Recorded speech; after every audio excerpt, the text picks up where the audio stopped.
Hello, I'm Professor Chuck Stowe, and I'm really glad that you decided to watch this presentation. I hope it's going to be really useful for you. You know, we all know that time is our most precious asset. I think the older we become, the more precious time becomes. Every moment we're making decisions and choices as to how we use our time. Most of us have goals. You're taking this course because you probably have a goal of earning a college degree. That's certainly a big goal, and it takes a 4-year commitment and a lot of money. So why do we often put off or delay or procrastinate when it comes to doing a major project that's so important to achieving our degree? The enemy of our success is procrastination. Studies show that the really important and major projects are those that we're most likely to delay. Our excuse is that we think we work better under pressure. And yet, psychological research shows just the opposite. The research shows that we're more creative, more logical, and more effective when we're relaxed. I submit to you that we put things off because we're frankly overwhelmed by them. If we would reduce big projects into lists of bite-sized tasks, we'd make better progress on them. Another reason we procrastinate is because we have a cluttered life. Studies have shown that our behavior is influenced by our values. Our values should be aligned with our goals, and our goals should be balanced. People who are all about work often suffer from burnout. People who are all about others or all about family often go into depression because they haven't taken care of their own needs. We have physical needs for rest and exercise and healthy diets that we often ignore in favor of activities that lead to, frankly, bad health and a lot of stress. Well, what's your reality? Does your schedule of activities match up with your goals, and do your goals really reflect the values that you have? I would suggest that we focus for a moment on our time in class, because you're spending a lot of time in class, 12 to 15 hours a week probably. So I propose that you use time in class as shown on this slide. You see, studies show that if we enjoy something, we're going to do better at it. And the things we tend to do better at, we likewise enjoy. Do you see a relationship there?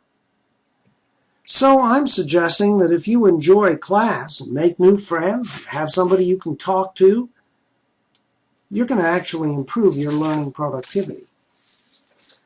Learning productivity has nothing to do with IQ, you know. While some people with high IQ can learn quickly, it's very interesting that, again, studies show that people with motivation and ambition outperform those with really high IQ.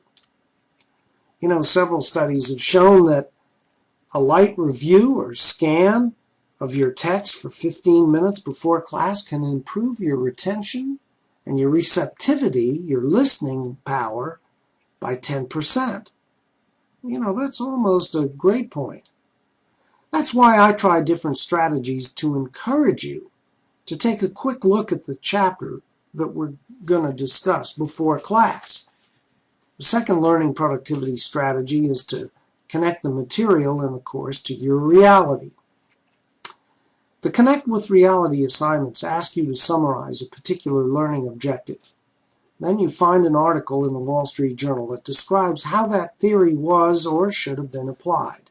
Then describe a situation at home or work where you've observed that that theory or concept was or should have been used. And then the most difficult paragraph is making that final link or connection to your reality. In your current reality, what value does the new material have to you? You know, when you can convince your brain that the new material is valuable, you will have just improved your learning productivity. That means less memorization and more thinking. You know, our challenge in college is to improve our learning productivity and to help you learn to use your time more effectively. It's consistent with your goals and values. So we're going to do 5 activities. First is we're going to identify your values, or you're going to identify your values. Then I'm going to ask you to make a list of goals and think to yourself, are they consistent with my values? Then what commitments have you made? And are those commitments for this semester consistent with your goals? Then we'll take time and fill out a weekly schedule and ask ourselves, does our actual weekly calendar reconcile with our goals?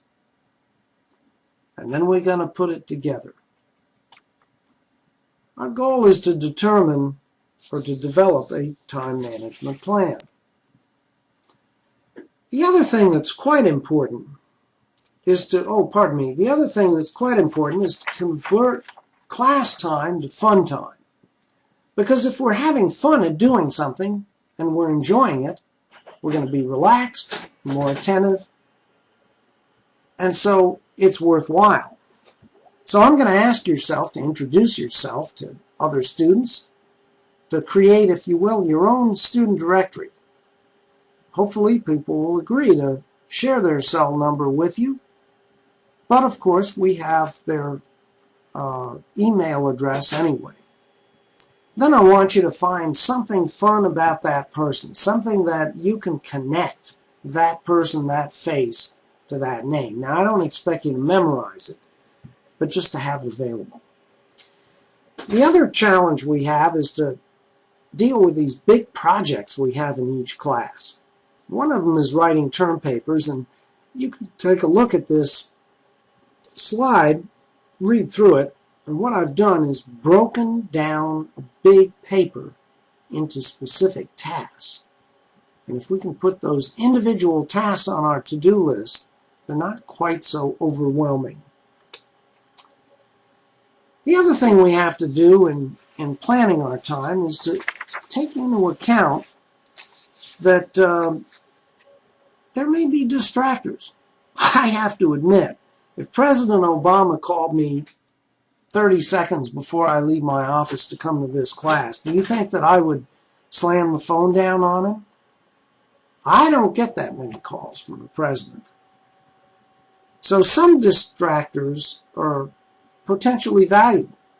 Others are simply a waste of time, and we need to weigh the value of those distractors against the benefits, and always have alternative times to accomplish our objectives or tasks. The other thing we never seem to do is get our schedules so that we have proper time for sleep and exercise and for meditation or spiritual activity, or otherwise just plain downtime.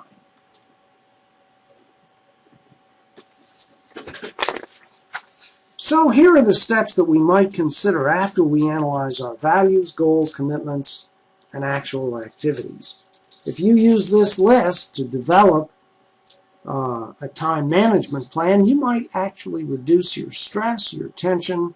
You might enjoy your time more at Lander and be generally a happier person. What do you think?